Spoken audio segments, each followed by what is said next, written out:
परेशान अवाम के लिए खुशखबरी। पेट्रोलियम कीमतों में 15 से 30 रुपए तक कमी। नोटिफिकेशन जारी, इतलाक रात 12 बजे से होगा। पेट्रोल 15 रुपए लीटर सस्ता, नई कीमत 81 रुपए 58 पैसे लीटर मुकर्रर। हाई स्पीड डीजल की कीमत 27 रुपए 15 पैसे कमी से 80 रुपए 10 पैसे कर दी गई। मट्टी का तेल 30 रुपए कमी 47 रुपए 44 पैसे फी लीटर का हो गया।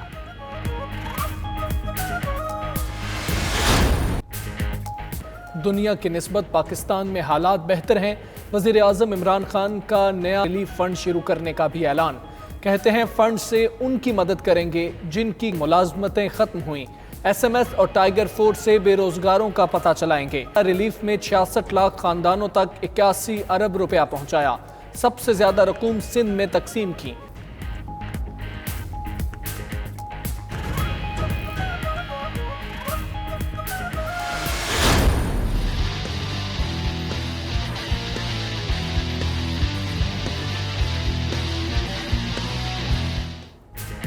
जल्दबाजी में लॉकडाउन कर दिया, सोचा ही नहीं दिहाड़ीदार तबका क्या करेगा। वज़ीर आज़म इमरान खान का कॉमस्टेक हेडक्वार्टर्स में तकरीब से खिताब। बोले मोदी डरपोक था कि पूरा मुल्क बंद कर दिया। मजीद कहा साबिक दौर में साहिब इक़्तिदार को खांसी भी आती तो इलाज के लिए बाहर चले जाते थे। जब तक वुज़रा इलाज नहीं कराएंगे सरकारी अस्पताल ठीक नहीं हो सकते। वज़ीर आज़म ने तिब्बी मसनूआत की नुमाइश भी देखी।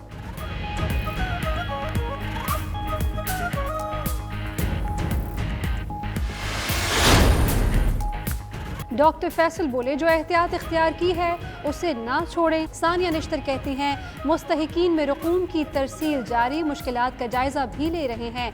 हमाद अजहर बोले छोटे कारोबार के लिए वजीर आज़म हफ्ते को पैकेज का ऐलान करेंगे।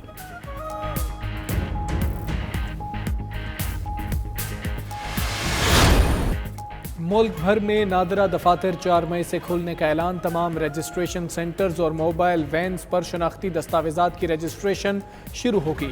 रमज़ानुल मुबारक में औकातकार सुबह 10 से शाम 4 बजे तक होंगे। मुलाजिम मास्क और ग्लव्स इस्तेमाल करेंगे। शहरियों के लिए भी मास्क लाजिम। दफातर में दाखिले पर टेम्परेचर चेक किया जाएगा।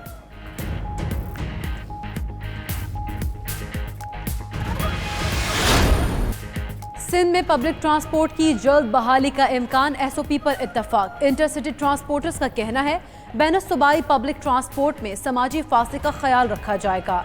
इंटरसिटी बसों में 50% नशिस्तें खाली रखेंगे। सैनिटाइजर्स, मास्क और दीगर हिफाजती इकदाम यकीनी बनाएंगे।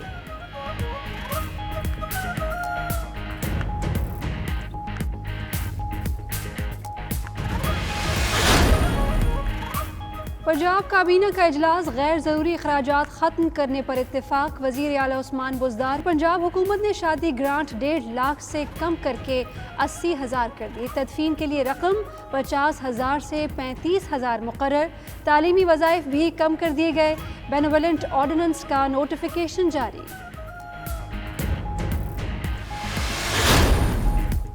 सुप्रीम कोर्ट में पेशावर BRT मंसूबे से मुतालिक केस के लिए मुकर्रर। जस्टिस उमर अता बंदियाल की सरबराही में 2 रुकनी बेंच 5 मई को समाअत करेगा।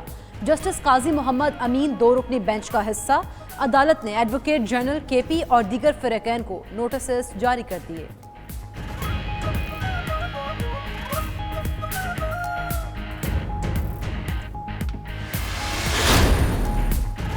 बेनामी की कहानी, बेनामी की ज़बानी। बेनज़ीर भुट्टो का प्लॉट जरदारी की फ्रंट कंपनी को मुंतकिल हुआ। ओमनी ग्रुप के डायरेक्टर हुसैन फैसल ने वादा माफ गवाह बनकर सब बता दिया। अकाउंट्स केस से मुतालिक नायब रावलपिंडी की रिपोर्ट में नए इंकशाफात।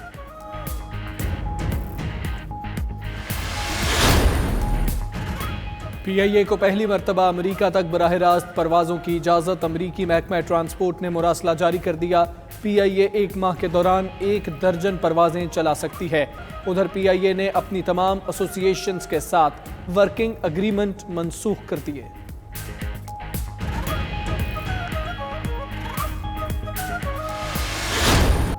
कादियानियों को कौमी अक़लियती कमीशन में शामिल करने का मामला 92 न्यूज़ हुकूमती फैसले से मुतालिक सरकारी दस्तावेज सामने ले आया। दस्तावेज के मुताबिक 21 अप्रैल को कादियानियों को कौमी अक़लियती कमीशन में शामिल करने की मंजूरी दी गई।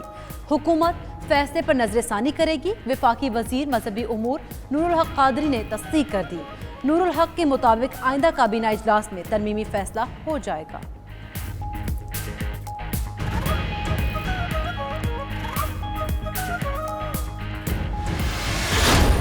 शिमाली इलाकों में बर्फपोश पहाड़ पर रक्स करता पाकिस्तानी बच्चा यूनिसेफ को भा गया। यूनिसेफ ने मोहम्मद नामी बच्चे की वीडियो अपने ट्विटर अकाउंट से शेयर कर दी।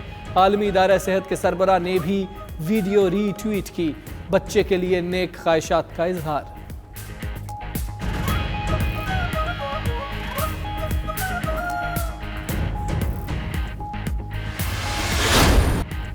और ड्रामा क्वीन मीरा की एक और वीडियो वायरल।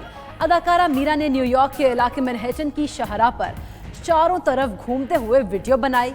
मद्दाहों को अपनी देसी अंग्रेजी भी खूब सुनाई।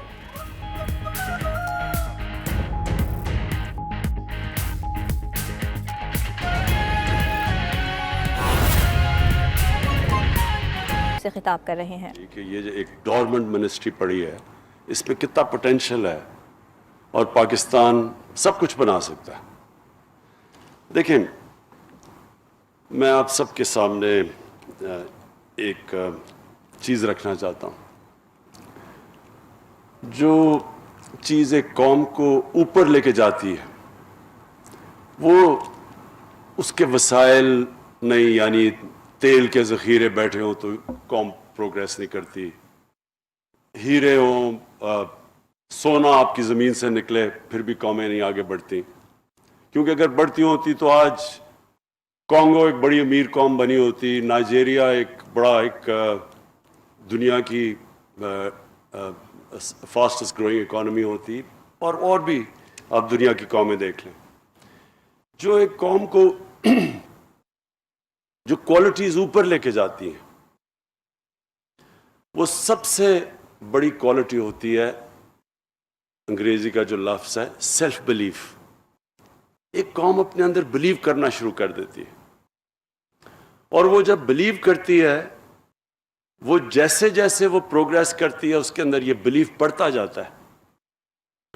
वो एक ऐसे स्टेज पे पहुंच जाती है एक कौम कि वो समझती है कि जो भी हमारे सामने मुश्किल आए हम उसका मुकाबला कर सकते हैं। एक कौम जब इस माइंडसेट पे पहुंच जाती है तो वो एक इनविंसिबल बन जाती है, वो कुछ भी कर सकती है। छोटा एक बरतानिया इतना सा ज़ख़ीरा सारी दुनिया के ऊपर हावी हो गया। उसके अंदर क्या थी, कौन सी क्वालिटीज़ थी कि वो दुनिया को फतह कर लें। और उसी तरह जब आप अपनी तारीख देखें इस्लाम की, तो ये एक कभी भी दुनिया की तारीख में इस तरह का फिनोमेना नहीं आया। एक तारीख का हिस्सा है कि कैसे वो लोग जो कि हिजरत करके आए मदीना में 622 में 622 एडी में, और मुश्किल से उन्होंने सरवाइव किया पहले 5 साल। ख़तरा था कि वो कम्युनिटी ख़त्म ही हो जाती। एक जंग जीते बदर की, 313 लोग थे 624 में 624। उसके बाद मुश्किल से बचे अगली 2 जंगों में, और फिर 636 में मदीना के पहुंचने के 14 साल बाद वो जो एक सुपर पावर है रोमन एम्पायर, बैजेंटाइन एम्पायर, वो उनसे हारती है यरमुक में, और अगले साल उनसे हारती है जो दूसरा एम्पायर होता है पर्शियन एम्पायर, वो हारता है कटसिया में। और हमारे नबी सल्लल्लाहु अलैहि वसल्लम के दुनिया के जाने के बाद, इस दुनिया से पर्दा करने के बाद 30 साल के बाद वो दुनिया स्पेन से लेके 50 साल के बाद स्पेन से लेके तकरीबन हिंदुस्तान पहुंच चुके थे।